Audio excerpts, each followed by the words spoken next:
Hal yang mengemuka terjadi di wilayah paroki Onekore dan paroki sekitarnya. Bahkan sejak tahun 2016 silam hingga kini adalah tergambarnya areal pemukiman Kampung Adat Onekore dan sekitarnya sebagai areal kawasan hutan produksi Nua Bosi.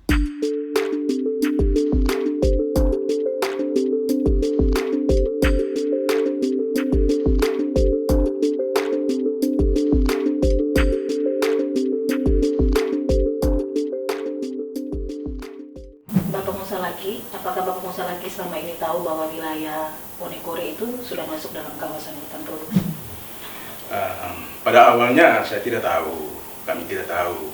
Setelah mahasiswa datang untuk mereka demo di DPR dan kantor bupati, baru secara jelas mengetahui setelah mereka menunjukkan foto satelit.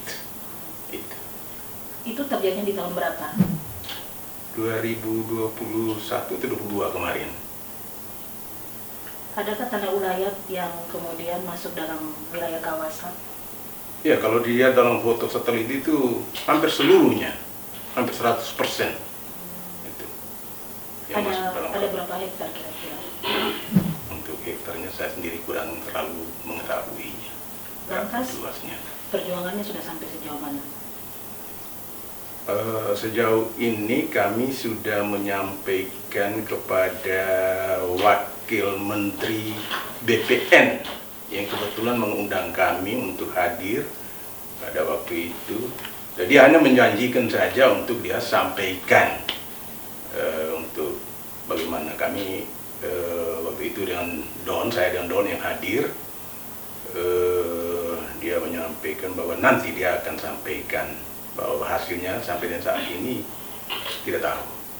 Itu di tahun berapa dengan Bapak Wakil Menteri ATR BPR? 22 kemarin, 2022.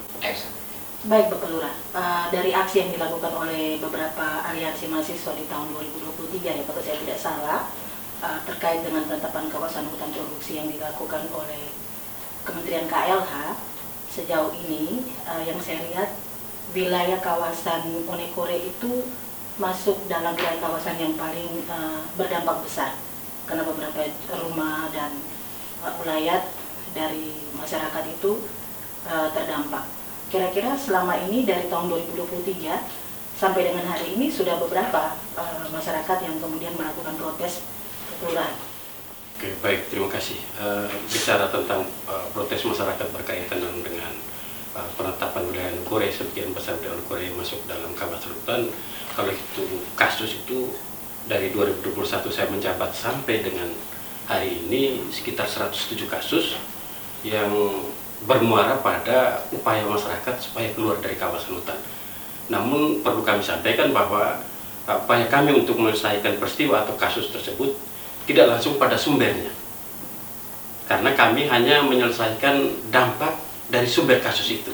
Contoh sederhana, ketika terjadi pertikaian di atas tanah yang notabene masuk dalam kawasan hutan ini, yang kami bisa selesaikan adalah sengketa pidananya.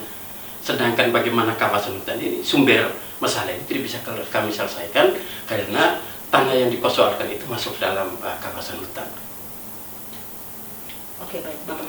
Sebagai pihak pemerintah yang begitu dekat dengan masyarakat sejauh ini, apa tindakan yang sudah Bapak Lurah ambil atau langkah-langkah konkret yang sudah Bapak Lurah ambil terkait dengan penetapan kawasan hutan produksi untuk menyelamatkan kepemilikan dari warga Bapak Lurah itu sendiri? Langkah konkret ini diambil setelah kami mengetahui secara pasti bahwa dari 41 RT itu 28 RT terdampak dari penataan kawasan hutan ini. Kemudian atas bantuan UPT pengelolaan kawasan hutan Kabupaten ND, kami berkoordinasi dan mereka kemudian dilaksanakanlah sosialisasi yang dilaksanakan tanggal 4 April 2024 di kantor Kelurahan Onekore. Nah, dari sosialisasi tersebut kemudian ternyata ada program TORA yang memberikan jalan bagi pemerintah kelurahan dan masyarakat Onekore untuk bisa keluar dari kawasan hutan. Sehingga sampai dengan detik ini kami sedang melakukan rekapan berkaitan dengan permohonan baik masyarakat secara individu maupun fasilitas umum yang ada dalam wilayah yang masuk dalam kawasan hutan. Sehingga dengan demikian dari program TORA ini kami harapkan kerjasama banyak pihak.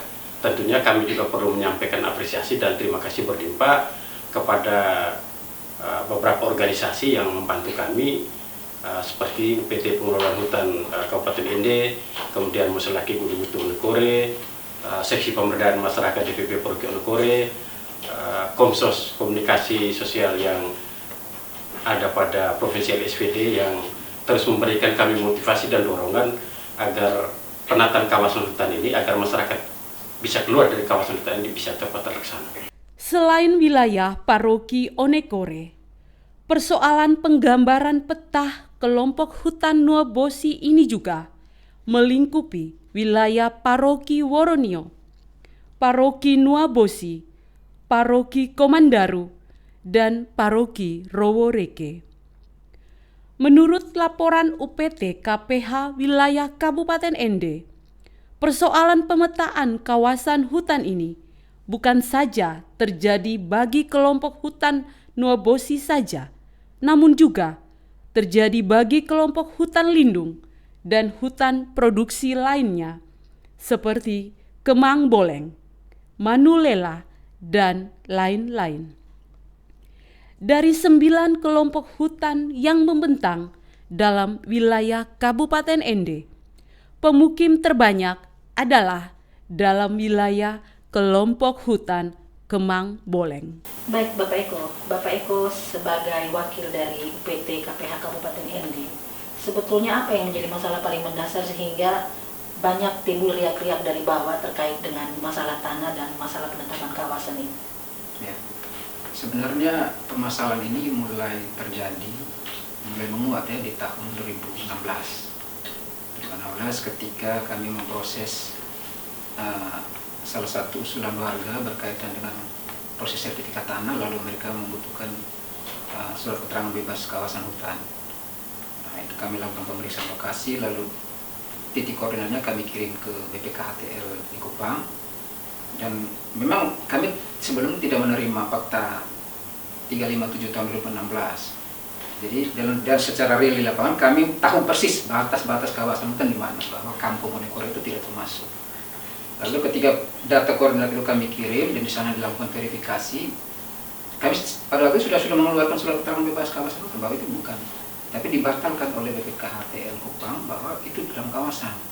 Nah, kita kaget kenapa ini menjadi kawasan dalam wilayah Jalan Udayana itu kawasan. Setahu kita di kaki Gunung Wongge Kengo itu kawasan. Jadi dari situlah mulai secara berurut-urutan masyarakat baik wilayah Onekore, Paupire, Warangga dan sebagainya yang memproses sertifikat tanah, juga ada yang menjadikan tanah sebagai agunan bank atau mau izin usaha dan sebagainya, itu terbentur dengan persoalan ini.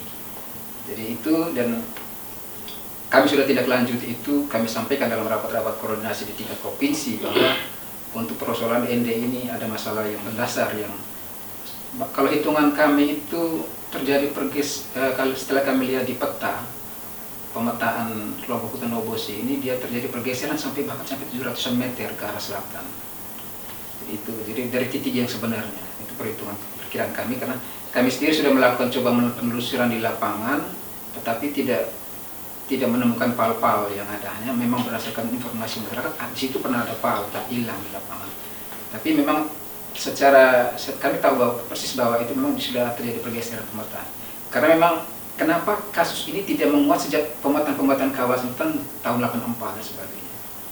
Karena kelompok hutan Nuobosi ini ditata batas tahun 84. Tahun 84 dan sudah disahkan, ditandatangani, petanya ditandatangani, berita acara terbatas ini sudah disahkan oleh Menteri Kehutanan Surjarwo pada waktu itu. Jadi itu sudah kukuh, sebenarnya kawasan hutan ini sudah kukuh. Tetapi dalam proses pemetaan lanjutan, digitalisasi pemetaan kawasan hutan dari peta manual ke peta digital, terjadilah riak-riak ini bahwa ternyata ada kampung yang masuk dalam kawasan, padahal sebelumnya tidak masuk. Tadi mungkin penjelasan masalah kita tadi sudah menyampaikan bahwa sebenarnya memang bukan kawasan. Jadi itu yang menjadi menjadi hal yang kami temukan di lapangan dan sudah kami sampaikan, dan berbagai mekanisme sudah berdasarkan penjelasan dari pihak BPKHTL bahwa ikuti proses yang ada, bahwa bisa melalui proses review kawasan hutan yang diajukan oleh Bupati, review tata ruang ya, review tata ruang dilakukan bersamaan dengan review kawasan hutan oleh Bupati, tetapi bisa juga dilakukan dengan mekanisme TORA. Nah, sekarang yang terjadi ini mekanisme TORA. Kalau Pak Bupati sendiri sudah mengusulkan, kami membantu Pak Bupati ND untuk mengusulkan review kawasan hutan pada saat proses review tata ruang wilayah Kabupaten ND itu di tahun 2021, usulan itu sudah kami bawa. Dan tetapi usulan itu tidak dilanjuti, hanya sudah keluar pertimbangan teknis dari Dinas Kehutanan Provinsi NTT sudah keluar bahwa silakan dilanjutkan dengan proses perubahan review kawasan dan perubahan peruntukan kawasan hutan bersamaan terjadi. Tapi akhirnya terjawab melalui TORA ini. Nah, TORA ini, jadi saya berpikir bahwa ini mungkin kalau persoalan Nobosi dijawab dengan TORA PPT-PKH mungkin kurang tepat. Karena persoalannya adalah kawasan itu bergeser mungkin. Memang kampung itu bukan kawasan. Jadi itu, sehingga kalau dengan PPT-PKH ini khususnya memang kawasan yang pemukimannya sudah ada di dalam kawasan. Berarti yang seharusnya menjadi kawasan itu tidak menjadi kawasan. Tidak menjadi kawasan. Dengan peta ini ada wilayah yang seharusnya menjadi kawasan bukan menjadi kawasan. Ada wilayah yang bukan kawasan, pemukiman dan lahan penduduk justru menjadi kawasan. Ini menimbulkan polemik baru nih. Jadi kawasan yang sudah kukuh sebenarnya kok menjadi mentah lagi dengan SK terbaru itu 357 tahun 2016. Oke, lantas terkait dengan TORA yang kemudian dikeluarkan oleh pemerintah, apakah ini kemudian bisa menjamin bahwa wilayah yang seharusnya menjadi kawasan dikembalikan menjadi kawasan dan yang tidak menjadi kawasan dikembalikan pada hakikatnya menjadi pemukiman seperti itu? Ini sebenarnya yang kami pertanyakan itu, apakah dia menjawab itu persoalan ini? PPT-PKH ini, TORA ini, penyelesaian penguasaan tanah dalam kawasan hutan ini, apakah menjawab permasalahan ini? Karena jelas kalau kita mengikuti alur itu bahwa pemberkasan dilakukan oleh masyarakat, kalau dia tetap berpatokan pada peta yang ada sekarang, jelas ini akan dikeluarkan. Kelompok hutan Nobosi sendiri akan semakin berkurang. Sedangkan di satu sisi ada wilayah kelompok hutan Nobosi yang memang sudah keluar oleh pemetaan 357 ini. Jadi itu, sehingga bagaimana mengembalikan ini? Padahal masyarakat mengakui bahwa itu kawasan hutan. Tetapi di lapangan mereka mengakui bahwa itu kawasannya itu di situ. Tapi di dalam peta tidak. Bahkan puncak Gunung Wonge Kengo itu, bukan kawasan. 20 meter ke bawah baru mulai kawasan turun sampai ke pemukiman. Jadi, bagaimana kalau orang membangun kafe di atas puncak gunung, ya tidak ada masalah. Karena itu bukan kawasan, itu area penggunaan lain. Tetapi apakah seperti itu kita cara mengadministrasi administrasi dalam hal pemetaan kawasan ini kan membuat program-program itu tidak menjadi efektif. Karena pemetaan kehutanan ini bukan cuma digunakan oleh orang kehutanan sendiri, tapi juga digunakan oleh pemerintah daerah untuk dalam tata ruang, kemudian untuk pertanahan sendiri, untuk pertambangan dan sebagainya. Jadi ketika peta ini salah atau keliru, ya sudah namanya keliru semua. Oke, saya pikir mungkin Bapak Eko ada menjawab pertanyaan saya terkait dengan TORA ini. Apakah betul-betul nanti akan menjawab keresahan dari masyarakat terkait dengan tanah mereka yang kemudian dicaplok oleh negara? Untuk sementara orang menerima, kita menerima, karena untuk kasus Onekore mereka menerima itu. Dan kami dari sisi KPH sendiri, kami berharap kita cuma bukan melihat itu, kita melihat ada hal lain lah, bahwa posisi sebenarnya Nobosi ini di mana. Untuk kasus kelompok hutan Nobosi sedangkan kelompok hutan lain mungkin berbeda di pola penyelesaian. Bapak Yos sebagai ketua dari Rumpun Pemberdayaan, apa sebetulnya yang menginisiasi Bapak sehingga melakukan perjuangan untuk wilayah kawasan khususnya di wilayah Paroki Onekore? Karena hampir sebagian besar penduduk dari kawasan Onekore itu adalah masuk dalam wilayah Paroki Onekore. Baik, yang mendasar bahwa hal yang berkaitan dengan keadilan, perdamaian, dan keutuhan ciptaan merupakan perjuangan gereja. Dan gereja memandang tiga hal ini penting maupun ada hal-hal lain, sehingga gereja memperjuangkan, karena bagaimanapun juga suara tentang kebenaran, kebaikan itu harus bergema. Dan ini adalah perwujudan dari spiritualitas Kristiani. di mana 3 komponen penting baik itu keadilan, perdamaian, dan keutuhan itu merupakan hal yang diwujud nyatakan, karena itu merupakan suara perutusan dari Yesus sendiri. Dan hal ini sebenarnya kalau kita lihat di firman, sebetulnya di Yohanes bab 4 ayat 18 sampai 19 itu tertuang untuk kebebasan, kemerdekaan, hak daripada masyarakat atau umat tidak boleh diabaikan. Secara umum, permasalahan pengukuhan dan pemetaan kawasan hutan di wilayah Kabupaten Ende dapat diklasifikasikan dalam beberapa kategori permasalahan sebagai berikut. Pertama, adanya pemukiman-pemukiman masyarakat dalam pengukuhan dan pemetaan kawasan hutan yang belum terselesaikan hak-hak pertanahannya. Kedua, adanya areal yang diakui masyarakat setempat sebagai areal kawasan hutan, namun tidak terakomodir dalam pemetaan kawasan hutan. Areal ini sebelumnya telah ditetapkan sebagai kawasan hutan menurut hasil tata batas definitif. Namun, dalam pemetaan termuktahir selanjutnya, areal ini justru menjadi bukan kawasan hutan dalam tampilan peta 357 tahun 2016.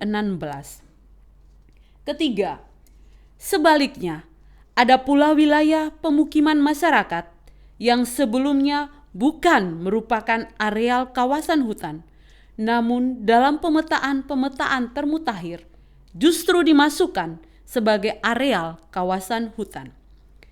Kasus pemukiman Onekore dan wilayah sekitarnya mewakili persoalan kedua dan ketiga dari cara marutnya pemetaan kawasan hutan ini, karena terdapat perbedaan geospasial peta tata batas definitif tahun 1984 dengan peta 357 tahun 2016. Ini menimbulkan polemik baru di kalangan masyarakat. Ironisnya, justru ini terjadi pada kelompok-kelompok hutan yang sebelumnya sudah dilakukan proses tata batas definitif di lapangan, yang diketahui dan diakui oleh masyarakat sebagai areal kawasan hutan tetap.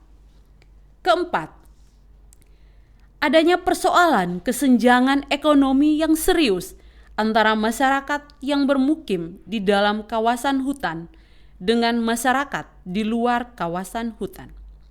Bagaikan tikus mati di lumbung padi, demikian persoalan yang dialami masyarakat pemukim dalam kawasan hutan dapat digambarkan. Pemenuhan hak-hak pertanian, ekonomi, dan pertanahannya dibatasi ruang geraknya. Kelima, yang terakhir, adanya persoalan tanah ulayat yang berbenturan dengan kebijakan pembangunan pertanahan dalam melakukan reformasi agraria sesuai amanat Undang-Undang Pertanahan.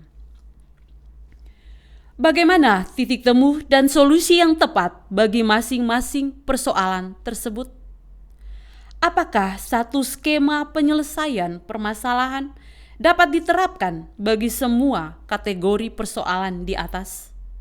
Atau adakah skema-skema lain yang dapat diterapkan secara khusus sesuai karakteristik persoalan yang dihadapi pada masing-masing kelompok hutan secara parsial?